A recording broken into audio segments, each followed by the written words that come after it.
আমরা ইউনিট 4 করছিলাম strategic management. তুমি কি আমাকে বলতে পারবে আমরা ইউনিট 4 এর কোন অঙ্ক করেছি এ পর্যন্ত নাকি একটু নির্দিষ্ট কত নাম্বার পর্যন্ত অঙ্ক করেছি? না sir, part C.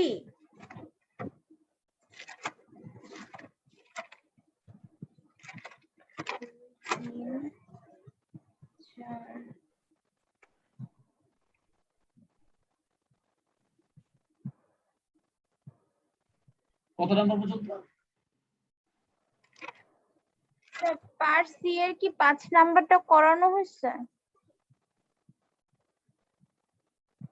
Part B এর 5 পার্ট বি এর নাম্বারটা 5 নাম্বার তো করলাম দেখি। হ্যাঁ এই যে 5 নাম্বার তো করছি দাগানো। স্যার নিচে কি আছে সলিউশন করা?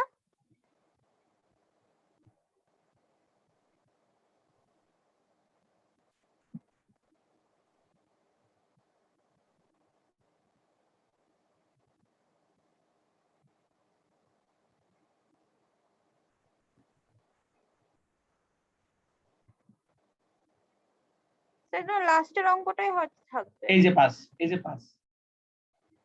হ্যাঁ করা আছে। এই যে স্যার আমি তাহলে একটা স্ক্রিনশট নিয়ে নেই।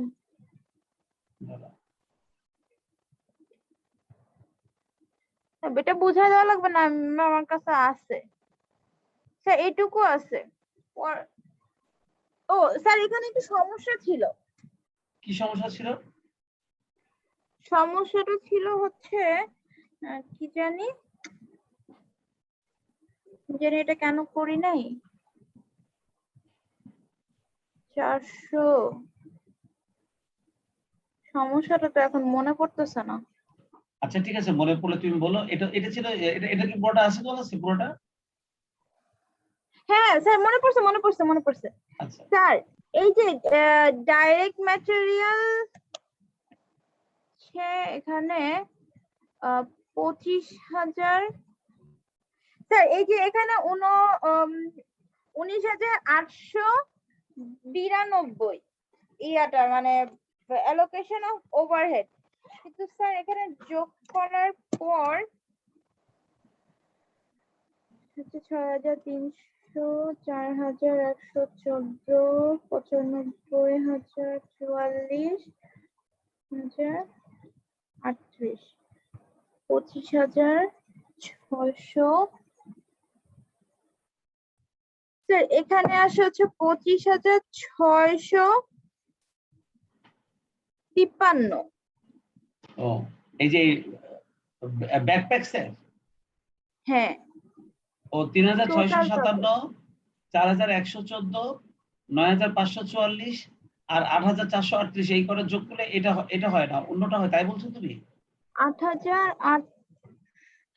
স্যার এখানে 56.25 সাথে 150 যদি গুণ করি তাহলে আসে হচ্ছে 4,000, 8,437। না ঠিক আছে স্যার, এখানে কিছু একটা ভুল কোশ্চেন। স্যার একটু নিচে আসেন তো, করার সময় মনে হয় একটা ভুল পাইছিলাম। 25,737 না, মনে হয় ঠিকই আছে। ঠিক আছে স্যার। না ক্যালকুলেশনে ভুল হতেই পারে, কারণ তোমরা যে রেজাল্টটা বলেছো আমি সেটা লিখেছি তো। সেটা ভুল হতে পারে। ক্যালকুলেশনের কথাই বলতেছি, কিন্তু আমি আসলে ধরতে পারছি না যে কোন জায়গাটায় আমি আচ্ছা মিস হোক, করে গেছি। যদি ক্যালকুলেশনে কোনো ভুল হয়ে থাকে তুমি মার্ক করে রেখো, আমাকে দেখাও। বাট সিস্টেমগত কোনো প্রবলেম আছে কিনা যে বোঝার বা কোনো বিষয়ে না না কোনো না না না স্যার, ওরকম তাহলে কিছু না। তাহলে তাহলে ওই হিসাব নিকাশে ভুল হতেই পারে।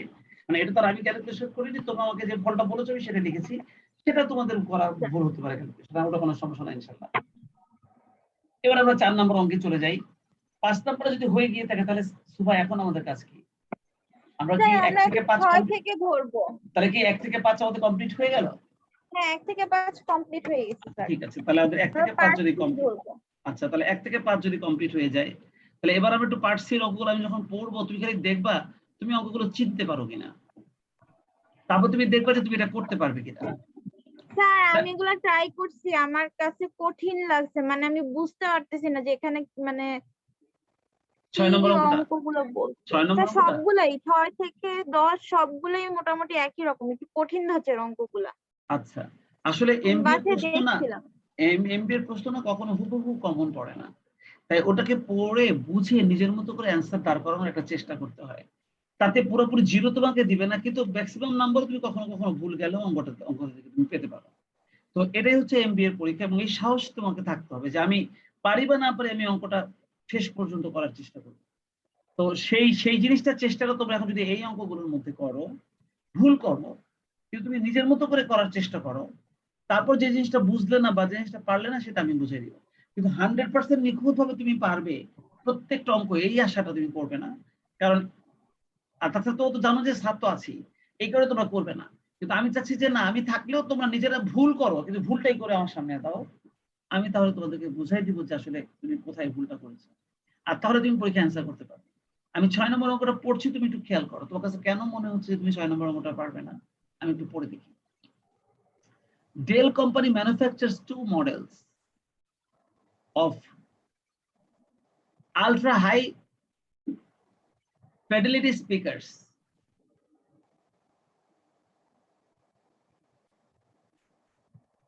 The X200 model and X99 model. এই হচ্ছে দুইটা মডেলের স্পিকার, যার X200 মডেল একটা আর একটা X99 মডেল। আচ্ছা, data regarding the two products as follows. এই দুটো প্রোডাক্টের জন্য আমরা ইনফরমেশনটা দিচ্ছে। প্রথমে X200 এর জন্য ইনফরমেশনটা হচ্ছে, এখানে কি লেখছে তুমি দেখো, direct annual total direct labour hours. তার মানে এর 1 ইউনিট মাল উৎপাদনের জন্য, এই যে 1 ইউনিট মাল উৎপাদনের জন্য এর পিছনে সময় লাগে 1.8 আওয়ার্স। আর X99 প্রোডাক্টের 1 ইউনিট মাল উৎপাদনের জন্য লাগে 0.9 আওয়ার্স। তার মানে X200 বানাতে বেশি সময় লাগে, X99 বানাতে তুলনামূলকভাবে কম সময় লাগে। এখানে ওনারা আমাদেরকে বলে দিচ্ছে X200 এর লেবার আওয়ার আর X99 এর labour hour per unit hour. এখন দেখো এখানে বলছে প্রোডাকশন, প্রোডাকশন। তুমি একটু ক্যালকুলেটর নাও, আমি তোমাকে হিসাবটা ক্লিয়ার করে দিচ্ছি। দেখো তো X200 কতগুলো মাল বানাচ্ছি আমরা? 10,000। এখন যদি আমি বলি তুমি X প্রোডাক্ট 200 প্রোডাক্টের টোটাল আওয়ারটা বের করো, দেখো এর 1 ইউনিটের জন্য লাগে 1.8 আওয়ার্স। তাহলে 10,000 ইউনিটের জন্য কত আওয়ার লাগে? তুমি তাহলে এখন 10,000 ইউনিটের সঙ্গে 1.8টা গুণ করে দাও, স্যার 18,000। সেটা ওনারা বের করে দিয়েছে। ওই দেখো 18,000 ডাইরেক্ট লেবার আওয়ার। তুমি দেখছো খেয়াল করে? আচ্ছা ওনারা কথা বলতেছে ঠিকই, কিন্তু কাজ কিন্তু ওনারাই সব করে দিতেছে আমাদেরকে, খেয়াল করছে? জি স্যার। আচ্ছা, আবার 60,000 ইউনিট উৎপাদন করেছে হচ্ছে তোমার X99, এর এক একটা মাল বানাইতে আবার 0.9 আওয়ার লাগে। তুমি এক কাজ করো, 60,000 এর সঙ্গে 0.9 গুণ করো, 54,000। ওই দেখো ওনারা বের করে দিয়েছে। আর এই দুটো মিলায় মোট আমাদের কাজ হয় 72,000 ডাইরেক্ট লেবার আওয়ার্স। এইটা ওনারা আমাদেরকে কোশ্চেনের মধ্যে দিয়ে দিয়েছে ইনফরমেশনটা, আওয়ারটাও ওনারা কষ্ট করে আমাদেরকে বাইর করে দিয়েছে, দেখছো? আচ্ছা, এবার অন্যান্য ইনফরমেশনের মধ্যে কি বলছি একটু দেখে নি, আওয়ারের ঝামেলাটা গেল। অন্যান্য ইনফরমেশনের মধ্যে ওনারা বলছে যে এ নাম্বারে বলছে মডেল X200 রিকোয়ার্স টাকা 72 in direct materials per unit. যদি আমাদেরকে দুইটা প্রোডাক্টের আলাদা আলাদা টোটাল কস্ট বের করতে বলে, তাহলে এই 72 টাকাটা ডাইরেক্ট ম্যাটেরিয়াল কস্ট, এটা X200 এর ম্যাটেরিয়ালের ঘরে ম্যাটেরিয়াল কস্ট লিখে এই X200 এর ঘরে এই 72 টাকাটা লিখতে হবে, বুঝছো? যদি আমাদের দুইটা মডেলেরই বা দুইটা প্রোডাক্টেরই যদি অ্যানুয়াল টোটাল কস্ট বের করতে হয়, তাহলে এই 72 টাকাটা ম্যাটেরিয়াল কস্ট নামে X200 এর ঘরে আমাদেরকে অবশ্যই বসাতে হবে।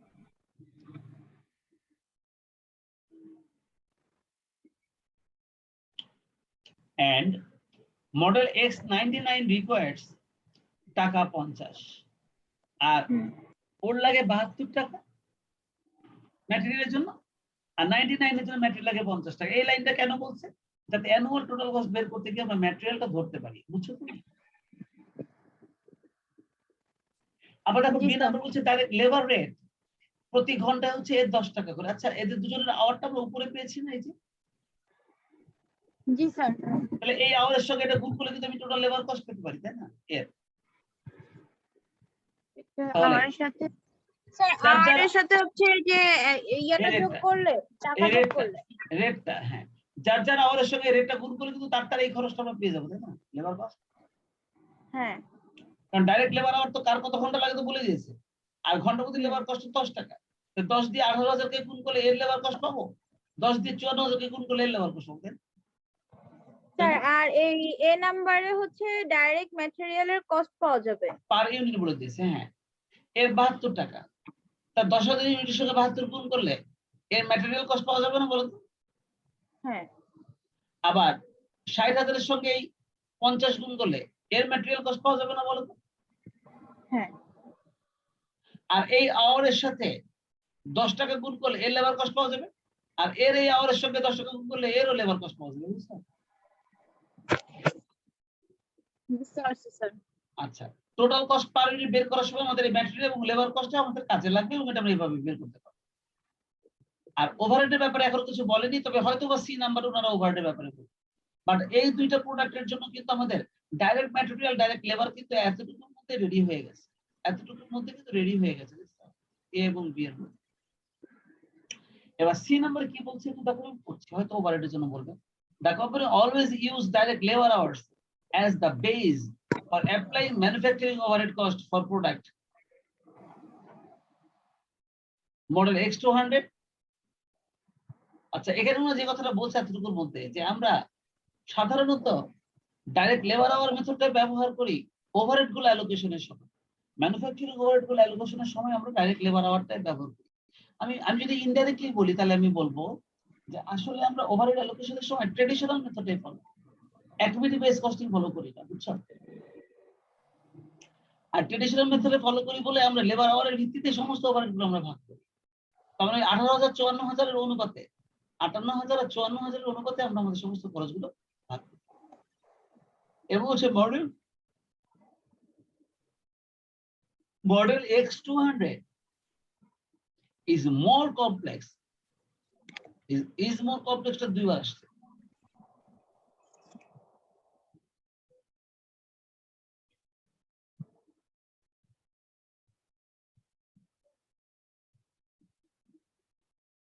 এই যে model X200 is more complex to manufacture than model X99। অর্থাৎ মডেল 99 বানানোর থেকে X200 টা বানানো more complex, খুব সতর্কতা অবলম্বন, and requires the use of special equipment। আর এটা বানানোর জন্য স্পেশাল ইকুইপমেন্ট আমাদেরকে ব্যবহার করতে হবে, এই কথা ওনারা বলছেন। Because of the special work required in above, in D above,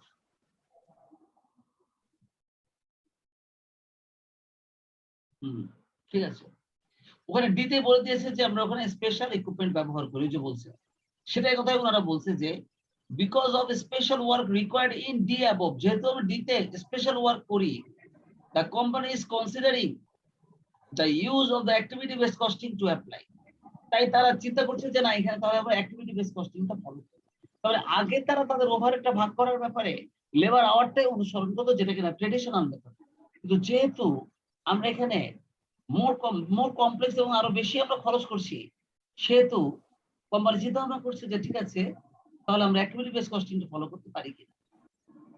এবং হচ্ছে manufacturing overhead cost to products, 3 activity cost pools have been identified as follows.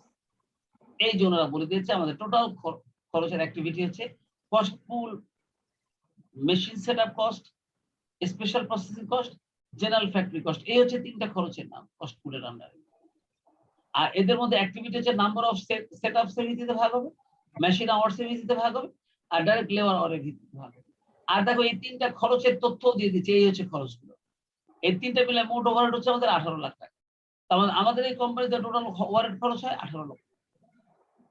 Total overhead খরচ হচ্ছে 18 লক্ষ টাকা। তার মধ্যে 3 ধরনের ওভারহেড রয়েছে, একটা হচ্ছে মেশিন সেটআপ কস্ট, একটা হচ্ছে স্পেশাল প্রসেসিং কস্ট, আর হচ্ছে জেনারেল ফ্যাক্টরি কস্ট। এই 3টা কস্ট মিলে আমাদের টোটাল 18 লক্ষ টাকা মতো দিতে হচ্ছে, ঠিক আছে। আর অ্যাক্টিভিটি মেজার্স, এখন তুমি এই খরচগুলো যে ভাগ করবা, বলো তো এই খরচগুলো ভাগ করতে গেলে এই প্রত্যেকটা খরচের জন্য একটা অ্যাক্টিভিটি রেট বের করতে হবে না? এই মেশিন সেটআপের জন্য একটা রেট, এটার জন্য একটা রেট, এটার জন্য একটা রেট বের করতে হবে না বলো? আর আমাদের অ্যাক্টিভিটি লাগবে না। এই দেখো না, সেই সুন্দর করে নাম্বার অফ সেটআপ দিয়ে দিয়েছে দুজনেরই অ্যাক্টিভিটি, আর এটা হচ্ছে টোটাল অ্যাক্টিভিটি। এটা হচ্ছে দুজনের অ্যাক্টিভিটি, এটা হচ্ছে টোটাল অ্যাক্টিভিটি। এটা হচ্ছে দুজনের অ্যাক্টিভিটি, এটা হচ্ছে টোটাল অ্যাক্টিভিটি। এই টোটাল অ্যাক্টিভিটি দিয়ে যার যার খরচকে ভাগ করলে, ওভারহেডকে ভাগ করলে প্রত্যেকের অ্যাক্টিভিটি রেট পাওয়া যাবে না? বলো তো, অ্যাক্টিভিটি রেট জি পাওয়া স্যার। যাবে না? আচ্ছা, ওই রেটটা দিয়ে এর অ্যাক্টিভিটিকে গুণ করলে এর খরচগুলো পাওয়া যাবে, আর এর অ্যাক্টিভিটিকে গুণ করলে এর খরচগুলো পাওয়া যাবে, ঠিক কি না? হ্যাঁ জি স্যার। তার মানে আমাদের যে 3টা ওভারহেড এখানে আছে, আমি ইচ্ছা করে এটা দুজনের মধ্যে ভাগ করে দিতে পারি। আর ম্যাটেরিয়াল লেবার তো আগে থেকে ভাগ করা আছে, ঠিক না? হুম। ম্যাটেরিয়াল লেবার আগে থেকে ভাগ করা আছে। আর আগে আমরা থেকে আমাদের ভাগ করে। এই 3টা যে ওভারহেড দেওয়া আছে মোট এখানে, এই 3টা ওভারহেডটাও আমরা ইচ্ছা করলে এখন আমরা ভাগ করে দিতে পারবো। আর এটা ভাগ করে যদি দিতে পারি তাহলে কিন্তু আমাদের সমস্ত কাজ হয়ে যায়। ওনারা বডিতে আর কোনো কিছু রাখেনি, না রেখে ডাইরেক্ট প্রশ্ন করেছে। দেখো প্রথম প্রশ্ন, assume that the company continues to use direct labor hour as the base for applying overhead cost to products. তো ধরে নিতে বলছে প্রথমে যে তারা অ্যাক্টিভিটি না, ট্রেডিশনাল মেথডে ফলো করে, অর্থাৎ লেবার আওয়ারের ভিত্তিতে তারা সমস্ত খরচগুলো তারা ইয়ে করে। Compute the pre determined overhead rate, আমাদেরকে ওভারহেড রেট বের করতে বলছে। Compute the unit product cost. আচ্ছা, এখন তুমি আমাকে বলো তো দেখি সুবা, ওনারা প্রি ডিটারমাইন্ড ওভারহেড রেট বের করতে বলছে। আচ্ছা, ওনারা ওভারহেড রেটটা কি লেবার আওয়ারের ভিত্তিতে বের করতে বলছে না? লেবার আওয়ারের ভিত্তিতে বের করতে বলছে না সুবা? স্যার প্রি এই যে ডিটারমাইন্ড বলছে এই জন্য।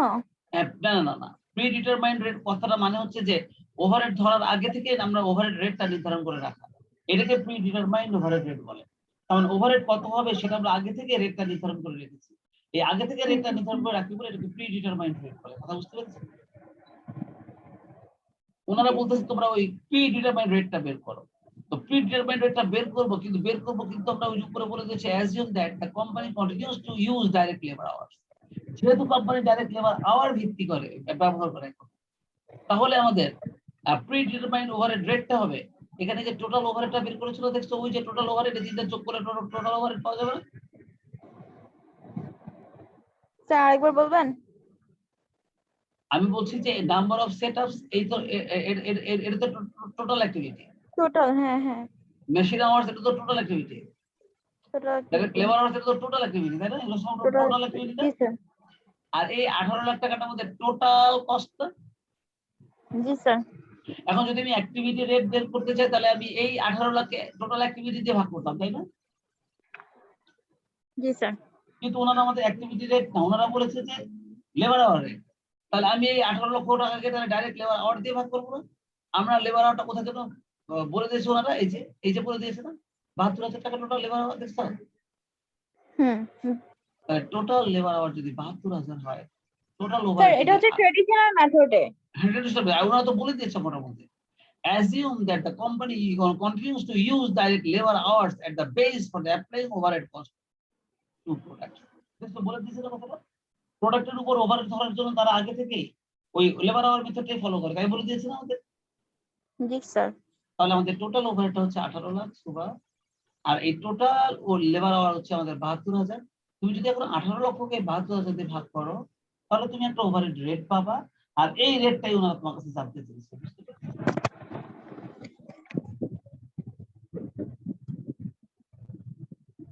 18 লক্ষকে 72,000 দিয়ে স্যার 25। তাহলে আমাদের প্রি ডিটারমাইন্ড ওভারহেড রেটটা হচ্ছে 25 পার আওয়ার, 25 পার আওয়ার। তাহলে আমাদের প্রি ডিটারমাইন্ড ওভারহেড রেটটা হবে 25 পার আওয়ার, বুঝতে পেরেছো? স্যার এটা কি ছকে করে দিতে হবে নাকি মানে ছক লাগবে নরমালি না, তুমি তো ডাইরেক্ট করে দিতে পারো। যে আমাদের টোটাল ওভারহেড সমান সমান 18 লাখ, আমাদের টোটাল লেবার আওয়ার সমান সমান 72 লাখ। অতএব প্রি ডিটারমাইন্ড ওভারহেড রেট সমান সমান 18 লক্ষ ভাগ হচ্ছে 72 লাখ। তাহলে যে অ্যামাউন্ট আসে শেষ। বুঝলেন আমার কথা? বুঝতে পারছি স্যার। এক নাম্বার রিকোয়ারমেন্ট, ওনারা তোমাকে প্রি ডিটারমাইন্ড ওভারহেড রেট বের করতে বলছে, তার আগে বলে নিয়েছে যে কোম্পানি এখনো পর্যন্ত labour hour rate method follow করে। তো যদি company labour hour method follow করে তাহলে প্রি ডিটারমাইন্ড ওভারহেড রেটটা হবে টোটাল ওভারহেড ভাগ হচ্ছে টোটাল লেবার আওয়ার, বুঝতে পারছো? জি স্যার। আর অ্যাক্টিভিটি রেট বের করতে বলে আমরা লিখতাম 8 লক্ষ, টোটাল ওভারহেড 8 লক্ষ ভাগ হচ্ছে টোটাল অ্যাক্টিভিটি 72,000। 72,000 না, এই সবগুলো যোগ করলে যে অ্যাক্টিভিটিটা হয়, ঠিক আছে? 72,000, 12,000 আর 150 যোগ করে যে অ্যাক্টিভিটি হয়, সেই টোটাল অ্যাক্টিভিটিতে ভাগ করলে কিন্তু আমরা কিন্তু অ্যাক্টিভিটি রেট বের করতে পারতাম, ঠিক আছে? জি স্যার। তো এটা ছিল আমাদের 1 নাম্বার কোশ্চেন, 1 এর এ। এবার 2 নাম্বারে ওনার প্রশ্ন হয়েছে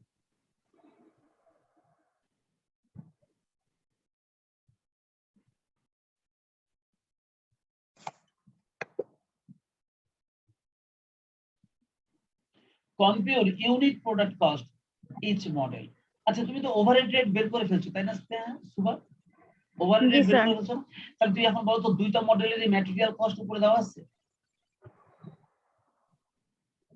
জি স্যার। দুইটা মডেলের ম্যাটেরিয়াল কস্ট উপরে দেওয়া আছে? দুইটা জি মডেলের স্যার। লেবার কস্ট উপরে দেওয়া আছে? জি স্যার। তুমি দুইটা মডেলের জন্য একটা ওভারহেড রেট বের করছো তাই না? সেই রেটটা দিয়ে যার যার আওয়ার কে গুণ করলে দুজনেরই ওভারহেডটা বের হবে। স্যার এটা কথা বুঝতে বলতে পারি না। আমি বলছি যে আমি X200 এর টোটাল আওয়ারটা 18,000 না? জি স্যার। আর তুমি একটু আগে ওভারহেড রেটটা কত টাকা জানো বের করলা? 20 টাকা না কয় টাকা বলো? 25 টাকা। 25 টাকা। তুমি এখন তাহলে 18,000 সঙ্গে 25 গুণ করো।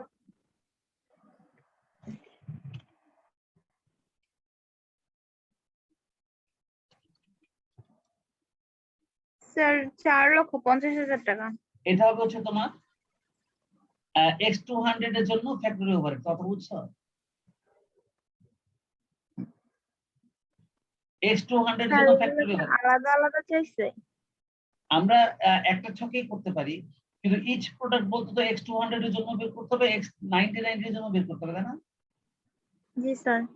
তাহলে আমি বলতে চাচ্ছি X200 এর ম্যাটেরিয়াল খরচটা তুমি জানো তো না? জি স্যার। X200 এর লেবার খরচটাও তো তুমি জানো, জানো না? জি স্যার। তাহলে এখন যদি তুমি খালি ওভারহেডটা যদি ধরতে পারো, তাহলে ওভারহেডের রেটটা তুমি 25 টাকা বের করেছো ঘন্টা প্রতি, জি স্যার। আর জি এর স্যার। ঘন্টা না 18,000? জি স্যার। তাহলে 18,000 সঙ্গে 25 গুণ করে কি তুমি এর ওভারহেডটাও লিখতে পারবো না বলতো? জি স্যার। আর তাহলে তিনটাই যোগ করে দিলে তো আমি পেয়ে যাবো টোটাল কস্ট, ঠিক কি না? তাহলে X200 এর টোটাল কস্ট পেলাম। স্যার এটা একটু করে দিলে মনে হয় ভালো হয়, মানে গোজামিল পাকাচ্ছে। আমি অঙ্কটা বুঝছি কিন্তু অঙ্কটা গোজামিল পাকায় যাচ্ছে।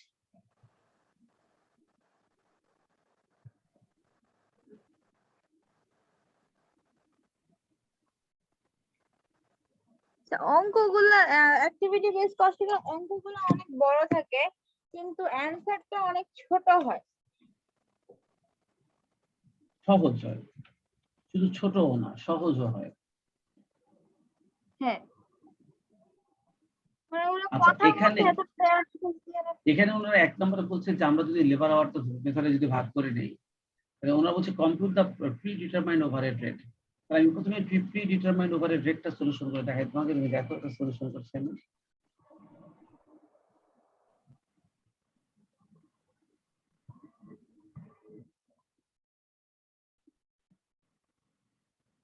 রিকোয়ারমেন্ট এ,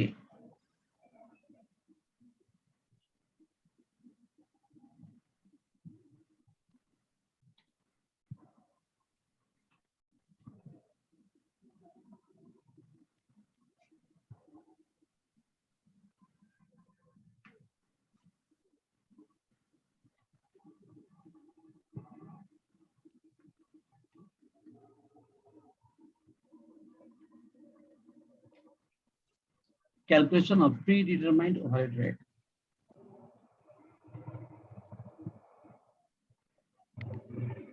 আচ্ছা এটা বের করার জন্য আমরা এখন যে সূত্রটা অ্যাপ্লাই করব, overhead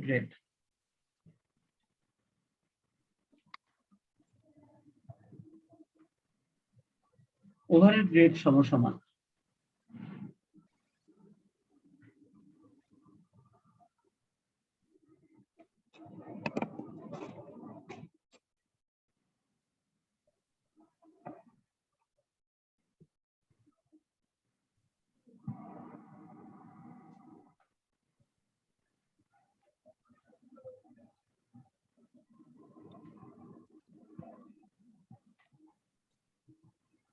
total overhead divided by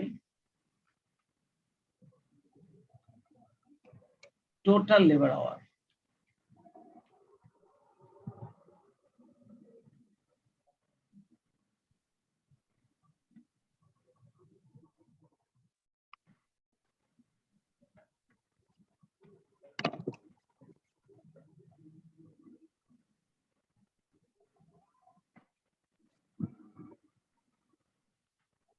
দেখো আমাদের টোটাল ওভারহেডের পরিমাণটা কত আছে?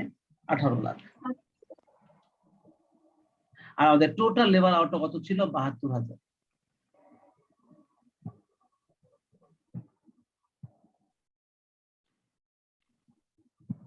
তাহলে আমাদের রেটটা তুমি বলছো বের করলে 25 টাকা হয়, তাই না?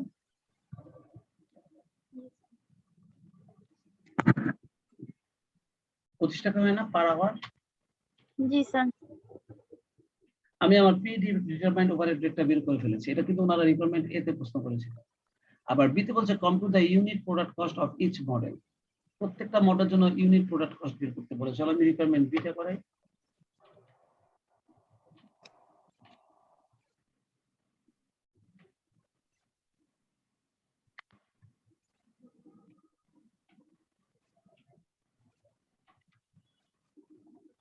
Calculation of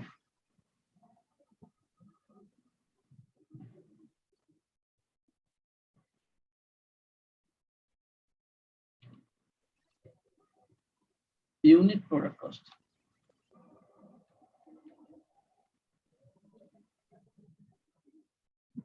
Calculation of unit product cost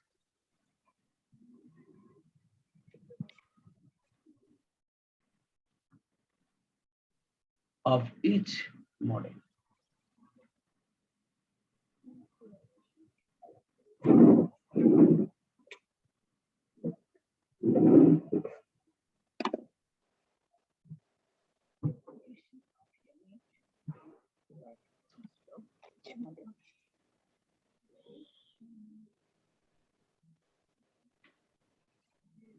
দুই মডেলের জন্য অর্থাৎ দুইটা প্রোডাক্টের জন্য তোমাকে এখন এই পদ্ধতিতেই ইউনিট প্রোডাক্ট কস্ট বের করতে হবে। এটা বের করার জন্য আমরা পার্টিকুলারসের জন্য একটা ঘর আনতে পারি আর দুইটা প্রোডাক্টের জন্য দুইটা ঘর আনতে পারি।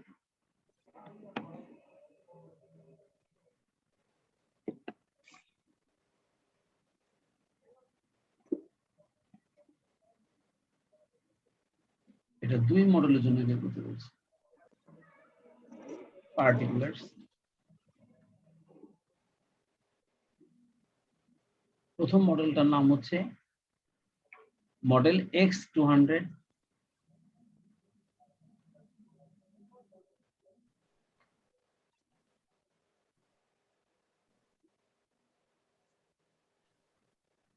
মডেল X200 আর এটা হচ্ছে মডেল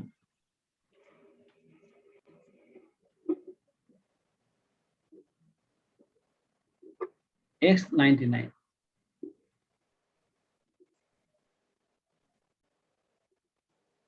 আমরা ইউনিট প্রোডাক্ট কস্টটা বের করব।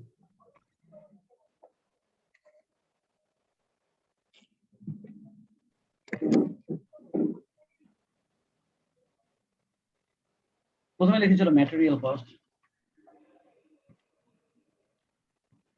তুমি একটু খেয়াল করে দেখো, প্রোডাক্ট এর উৎপাদন করা হয় 10,000 ইউনিট আর ম্যাটেরিয়াল কস্ট ওনারা বলে দিয়েছিল প্রোডাক্ট এর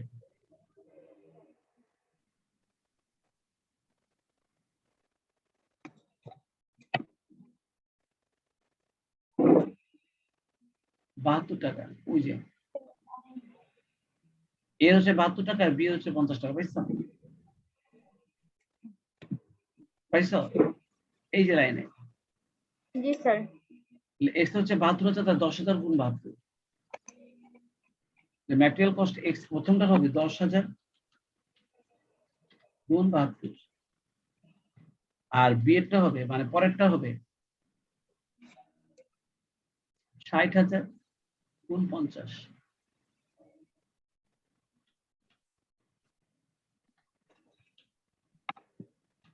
এবার দেখো তো কত হয়, 10,000 গুণ 72 7,20,000। জি স্যার।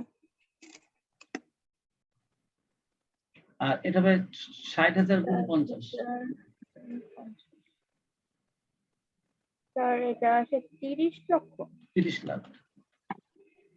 আমরা ম্যাটেরিয়াল কস্টটা পেলাম। এবার আমরা লিখব ডাইরেক্ট লেবার কস্ট।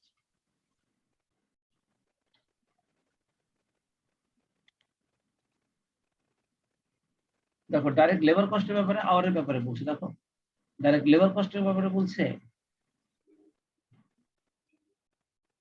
10 টাকা পার আওয়ার। এর হচ্ছে 18,000, এর হচ্ছে 54,000 আওয়ার। এই যে আওয়ারটা কিন্তু দেওয়া আছে 18,000 54 10 টাকা করে রেট। তাহলে 18,000 গুণ 10 54,000 গুণ 10। 18,000 গুণ 10,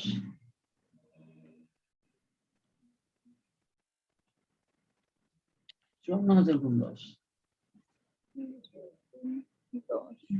18,000 গুণ 10 হবে 1,80,000, 54,000 গুণ 10 5,40,000।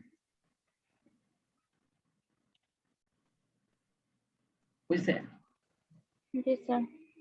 আচ্ছা, এটাকে আমরা বলবো প্রাইম কস্ট।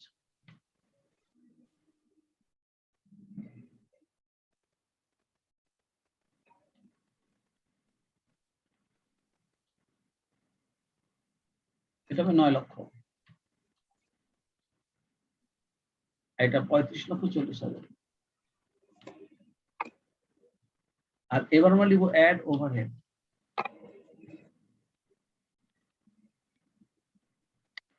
তুমি দেখো তো ওভারহেডটা ধরার জন্য আমাদের আওয়ার কি 18,000 আর 54,000 ছিল না? জি স্যার। আর আমাদের ওভারহেড রেটটা আমরা বের করছিলাম 25 টাকা। বুঝে 25 টাকা। জি স্যার। তাহলে 18,000 গুণ হচ্ছে 25, আর ওর হবে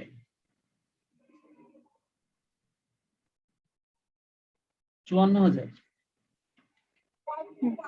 গুণ হচ্ছে 25। বুঝছো? এই 54,000 আর 58,000, 54,000 আর 18,000 কি ওদের টোটাল লেবার আওয়ারটা ছিল না? দেখো তো, ওই 18,000 54,000। আর আমাদের রেটটা তো বের করছিলাম প্রতি ঘন্টায় 25 টাকা, তাই বের করছিলাম ওভারহেড রেট। জি স্যার। আওয়ারের সঙ্গে লেবারটা যে গুণ করেছে, তুমি কি এটা বুঝছো? দেখো তখন 18,000 এর সঙ্গে 25 গুণ করলে কত হয়? স্যার এখানে আসে 4,50,000। কত? 4,50,000। 4,50,000। আর এটা কত আসে? 13,50,000। 13,50,000।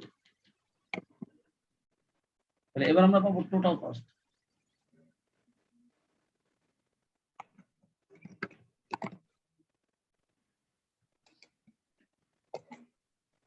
এটা 13,50,000।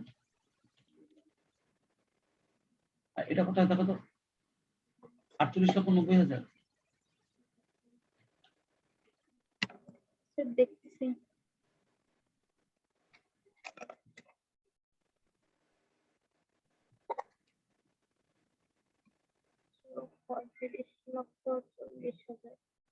স্যার 48,40,000। আর দেখো এবার এটাকে আমরা ভাগ করলাম প্রোডাকশন দিয়ে।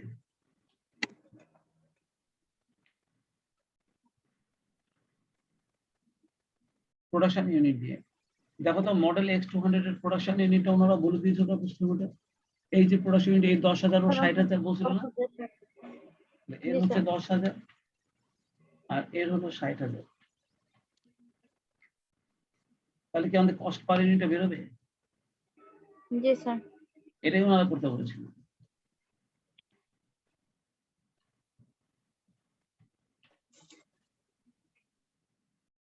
এটা রেটটা কত সেটা কত? এটাকে 10,000 দিয়ে ভাগ করলাম।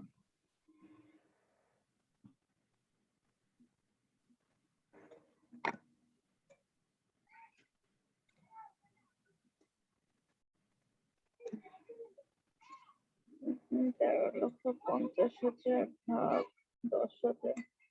স্যার 135। তাহলে এর রেটটা আসে 135। আর এটাকে 48,90,000 কে 60,000 দিয়ে স্যার ভাগ করো। 81.5। মানে কত? 81.5।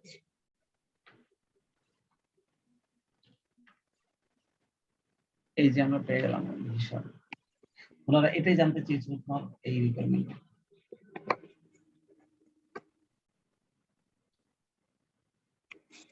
এই এরকম রিকোয়ারমেন্ট অনেকগুলো অ্যাক্টিভিটি বেসড কস্টিং এর অবজেক্টিভ ওরা চেয়েছিল।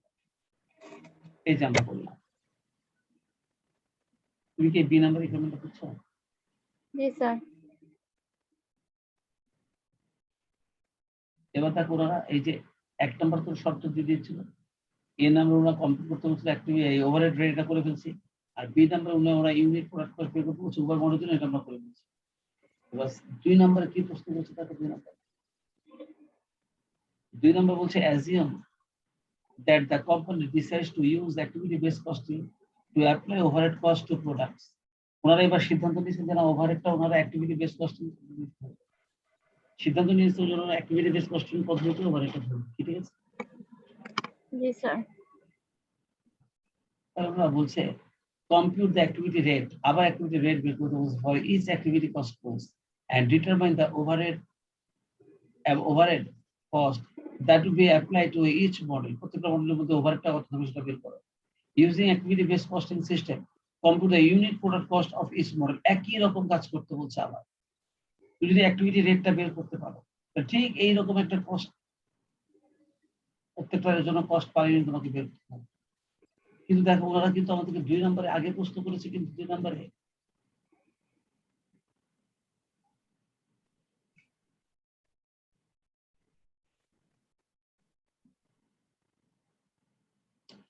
the component decide to use the activity based costing, এটা সিদ্ধান্ত নিয়ে 2 নম্বর ইনফরমেশন এটা। আর প্রশ্ন হচ্ছে এটা অ্যাক্টিভিটি রেট বের করতে বলছে প্রত্যেকটা জন্য। দেখো তোমরা অ্যাক্টিভিটি রেট বের করতে গেলে আমাদের প্রত্যেকটা এই যে মানে মেশিন সেটআপ, দেখো ভালো করে দেখো মেশিন সেটআপ খরচটা নম্বর 3,60,000 জি স্যার। আর মেশিন সেটআপের নাম্বার অফ সেটআপ না টোটাল 150।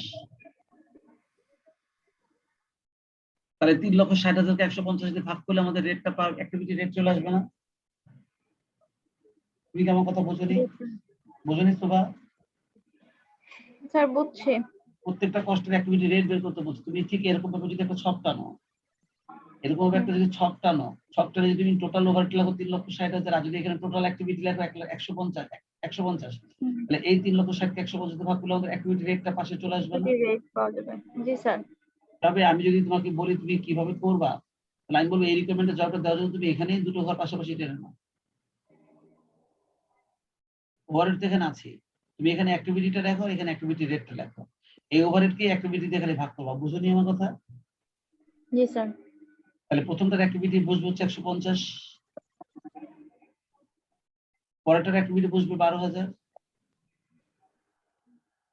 পরেরটা 72,000। আর পরেরটার 72,000। আর তাহলে কিন্তু আমরা এখানে তিনটা আলাদা আলাদা অ্যাক্টিভিটি রেট পেয়ে যাবো। বুঝতে পেরেছো? তুমি বুঝতে পেরেছো? জি স্যার। আচ্ছা এর পরের লাইনে বলছো তোমাকে টোটাল ওভারহেড বের। তুমি এখন আমাকে বলো তো এখানে যে রেটটা বের হয়েছে আর এইখানে যে অ্যাক্টিভিটি গুলো আছে এখানে 50 দিয়ে এই রেটটাকে গুণ করলে প্রথমটা এর ওভারহেডটা পাওয়া যাবে, আর 100 দিয়ে ওই রেটটাকে গুণ করে ওর ওভারহেডটা পাওয়া যাবে। তাই না? জি স্যার। স্যার 12,000 এখানে দিয়ে তাহলে দুটো ছক কাটা লাগবে? হ্যাঁ আলাদা আলাদা। প্রথমে অ্যাক্টিভিটি রেট বের করার জন্য একটা ছক, এরপরে টোটাল ওভারহেড বের করার জন্য একটা ছক। তুমি কি এই দুটো কাজ করতে বুঝছো কিভাবে করতে হবে? জি স্যার। দেখো অ্যাক্টিভিটি রেট বের করার জন্য একটা ছক আর টোটাল ওভারহেডটা বের করার জন্য একটা ছক, মনে থাকবে? জি স্যার। অ্যাক্টিভিটি বেস কস্টিং এই দুটো কাজ করার পর তুমি সেম কাজটা যে কাজটা একটু আগে আমি করলাম যে কাজটা, এই যে একটা রেট বের করলাম, এই যে এটা তো নাকি, হ্যাঁ ঠিক এই কাজটা আবার তোমাকে করতে হবে। খালি এই ওভারহেডটা তুমি নিবা হলো, এই ওভারহেডটা তুমি নিবা হলো তুমি অ্যাক্টিভিটি থেকে যেটা বের করেছো সেই ওভারহেডটা। বুঝলে? সো কস্ট পার ইউনিট বের করার জন্য। হ্যাঁ এই সেম কস্ট পার তুমি আবার করবা, তাহলে ম্যাটেরিয়ালটা আবার একই রকম হবে, লেবারটা তোমার একই রকম হবে, প্রাইম কস্ট একই রকম হবে, খালি ওভারহেডটা অ্যাক্টিভিটির ভিত্তিতে যেটা বের করেছিল সেটা হবে। বুঝলে? মডেল X200 এর জন্য তুমি অ্যাক্টিভিটির জন্য একটা বের করেছো, মডেল X99 এর জন্য একটা বের করেছো। এই দুইজনের যে ওভারহেডটা তুমি অ্যাক্টিভিটি একটু আগে বের করলে উপরের ছকের মাধ্যমে, সেটাই তুমি এখানে এখানে বসে দেবে ওভারহেডটা। বুঝতে পেরেছো?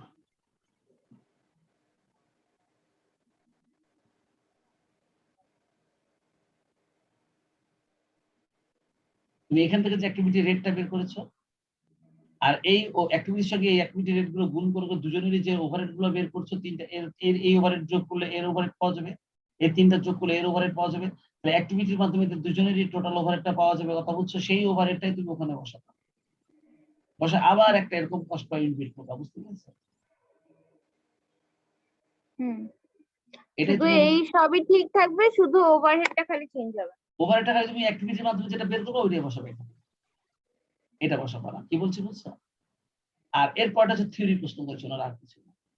Example, why overhead cost shift from the high volume model of the low volume model under activity based costing। এই যে কথাগুলো ওনারা বলছেন কিছু থিওরিটিক্যাল স্যার এতটুকু পর্যন্ত হচ্ছে অঙ্ক, এতটুকু পর্যন্ত তোমার অঙ্ক। স্যার বলো। এই উপরের টুকু আরেকবার বলে দিবেন। একটা তো হচ্ছে টোটাল ওভারহেড আমরা বের করলাম হচ্ছে 3,50,000 কে 150 দিয়ে 12,000 দিয়ে আর 72,000 দিয়ে ভাগ করে এটা একটা ছক করলাম যে এটা বের করলাম হচ্ছে total overhead, activity rate, total activity rate. প্রথম যে ছকটা তুমি টানছো সেখানে দুটো ঘর বাড়তি করে, সেটা হচ্ছে অ্যাক্টিভিটি রেটটা বের করেছে। একটাতে যাবে অ্যাক্টিভিটি রেট, আর একটা হচ্ছে রেট। একটা হচ্ছে অ্যাক্টিভিটি রেট বের করলাম, হ্যাঁ এটা এটা হচ্ছে এখানে তুমি যেটা লিখছো হচ্ছে টোটাল কভারেজ, আর এখানে তুমি বসে হ্যাঁ হচ্ছে টোটাল অ্যাক্টিভিটি, তাই না? এই টোটাল অ্যাক্টিভিটি, এই জি তো অ্যাক্টিভিটি লিখবো, আর এই দুটোকে ভাগ করে তুমি বের করবে অ্যাক্টিভিটি রেট, ঠিক আছে? জি স্যার। স্যার এরপরে জানি আবার কোনটা বললেন যে এবার মানে এরপর ছক এরপরে করবো করে? হচ্ছে ওভারহেড, এরপরে হচ্ছে ওভারহেড। তুমি আমাকে বলো তো দেখি, এই এই যে মেশিন সেটআপের একটা অ্যাক্টিভিটি রেট বের হয়েছে না তোমার? হ্যাঁ এই অ্যাক্টিভিটি রেট দিয়ে এর সেটআপকে গুণ করলে মডেল X200 এর এই মেশিন সেটআপ কস্টটা পেয়ে যাবে, বুঝছো? আচ্ছা হ্যাঁ আর বুঝতে এই পারছি। মডেল X99 এর এই সেটআপের সঙ্গে ওই রেটটা গুণ করলে এর এই ওভারহেড কস্টটা পেয়ে যাবে, বুঝছো? হুম। তো স্যার এখানে তো তাহলে আরো দুইটা ছক টানা লাগবে এটার জন্য মডেল এস টু মানে হান্ড্রেড এইটার এর জন্য জন্য একটা একটা। ছক, দেখো আমি বলতেছি, এইটার জন্য একটা ছক রেট বের করার জন্য, হ্যাঁ আর একটা ছক বের করে তুমি টোটাল ওভারহেড বের করার জন্য, তাই না? স্যার টোটাল ওভারহেড কি দুইটা একই ছকের মধ্যে বের করব? হ্যাঁ, একই ছকের মধ্যে বের করবা। দুজনের অ্যাক্টিভিটি তো আলাদা আলাদা আছে। তুমি দেখো আমি বলি, মডেল X2 এরকমই দুটো ঘর টানলাম তুমি, এখানে তুমি 50 গুণ দিলা ওই রেটটা, সমান সমান অ্যামাউন্টটা হ্যাঁ পেয়ে হ্যাঁ গেলা। এখানে 100 গুণ দিলা ওই রেটটা, এর সমান সমান এর অ্যামাউন্টটা পেয়ে গেলা, বুঝো নি? এবার জি 12,000 জি গুণ জি দিলা ওই দ্বিতীয় রেটটা, আর এখানে 0 গুণ দিলা ওর বুঝতে দ্বিতীয় পারছি রেটটা, বুঝো নি? এর জি 18,000 গুণ স্যার দিলা ওর তৃতীয় রেটটা, আর এখানে 54,000 গুণ দিলা ওর তৃতীয় রেটটা। তাহলে এবার এইগুলা যোগ করলাম, তো দুজনেরই টোটাল ওভারহেড পেয়ে গেল না? জি স্যার বুঝতে পেরেছো? জি স্যার এই দুজনের টোটাল ওভারহেডটা যদি তুমি বের করে ফেলতে পারো, তাহলে এবার তুমি ওই যে আমি লাস্টে যে কাজটা করলাম, এই যে কাজটা, এবার তুমি এই কাজটা করতে পারবে। কারণ ম্যাটেরিয়াল করলা, লেবার করলা, খালি ওভারহেডটা ওই যে বের করছো দুটো, ওই ওটা বসাবো, বুঝো নাই? জি স্যার বুঝতে তাহলে পারছি। টোটাল কস্ট পেয়ে যাবে, এবার ভাগ করে দেবা ইউনিট দিয়ে, রেট পেয়ে যাবে। এই কাজটা তোমাকে করতে বলছে, আর এতটুকু পর্যন্ত অঙ্ক, এই অঙ্কটা। আর এরকম অঙ্ক আমরা এটাকে অনেকবার করেছি। জি স্যার অঙ্কের চেহারা গুলো খালি একটু একটু আলাদা, কিন্তু ওই যে নিজের মাথায় খাটাই অঙ্কটা করার চেষ্টা করতে হবে। এই রিভিশন শিটটা সলভ করার উদ্দেশ্য হচ্ছে এটা। তুমি চেষ্টা করে ফেললে পরে তুমি বুঝা না, আমি বুঝাই দিলাম জিনিস তুমি এইভাবে এভাবে চেয়েছে, তুমি এটা এইভাবে করতে, তাহলে তোমার জন্য এটা আরো ভালো হবে। তুমি কি বুঝতে পারছো এবার এটা করতে পারবে পুরোটা? জি স্যার বুঝতে পারছি। আচ্ছা, এটা গেল 6 নম্বর অঙ্কটা।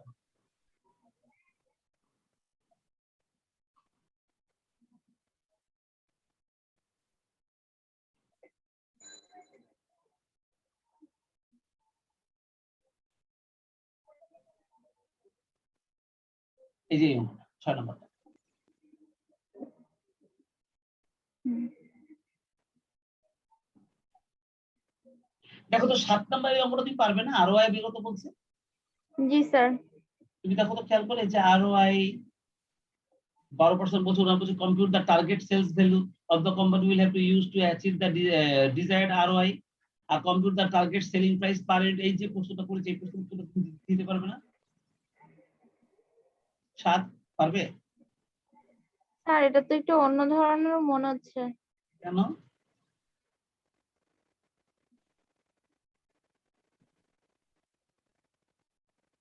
বলতো মার্জিনাল কস্টিং এর নিয়ম অনুযায়ী ডাইরেক্ট ম্যাটেরিয়াল জন্মগতভাবে ভেরিয়েবল না?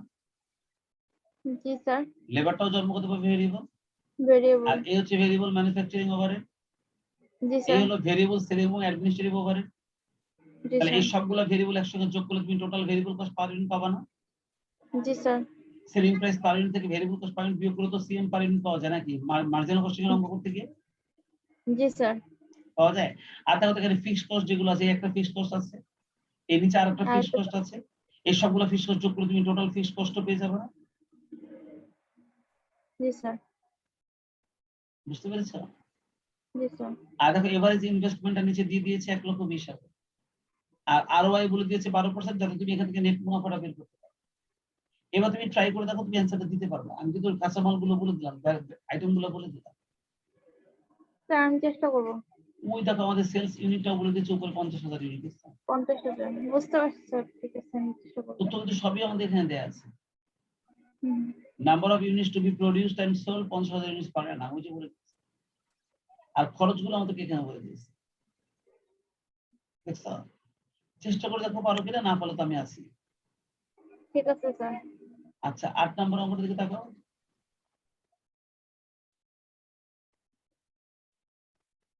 দেখো এটা ট্রান্সফার প্রাইসিং এর অঙ্ক, এরকম অঙ্ক আমরা অনেকবার করেছি। ট্রান্সফার প্রাইসিং 8 নম্বর। স্যার ট্রান্সফার প্রাইসিংটা অনেক কঠিন লাগতেছে। এতগুলো অঙ্ক করলাম ট্রান্সফার প্রাইসিং এর, পুরো কঠিন লাগছে, কিন্তু ট্রাই করো, যদি না পারো তো আমি করে দেবো। আর 9 নম্বরটা স্ট্যান্ডার্ড কস্টিং এর অঙ্ক, এরকম অঙ্ক করছি না আমরা? স্যার এটা তো পারবো। তাহলে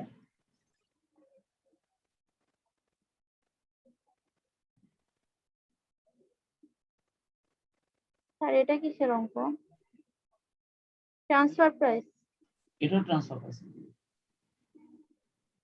আচ্ছা 10 নম্বরটা আমার জন্য রাখো, যদি না পারো তাহলে আমি করে দেবো। এটা তোমাকে দিলাম না, আমি খালি তোমাকে দিলাম হচ্ছে 6 এর বাকি অংশটুকু করবো, আর 7, 8, 9 পারবো না? আচ্ছা যদি এই ট্রান্সফার প্রাইসিংটা না পারো সেটা আমি করবো, কিন্তু এটা কিন্তু স্নেহা পারবে, আমি জানি। 8 নম্বরটা কিন্তু স্নেহা পারবে। তাহলে তোমরা পরের ক্লাসে যদি ট্রান্সফার প্রাইসের তো সবগুলো অঙ্কই করছি, কিন্তু তারপরও না স্যার বেসিকটা ভুলে গেছি। আচ্ছা তো যাই হোক, এখন প্রশ্ন হলো 6 নম্বরের বাকিটা শেষ করার পর তুমি 7, 8, 9 এর মধ্যে যে কটা পারো সে কটা করবা, ঠিক আছে? জি স্যার। না পারলে আমি করে দেবো, কিন্তু ট্রাই করবা করার জি জন্য নিজে স্যার। নিজে। তাহলে আজকে এই জি স্যার। পর্যন্ত থাকুক, 9টা বাজতে যাচ্ছে প্রায়। জি স্যার ঠিক আছে। আল্লাহ হাফেজ স্যার।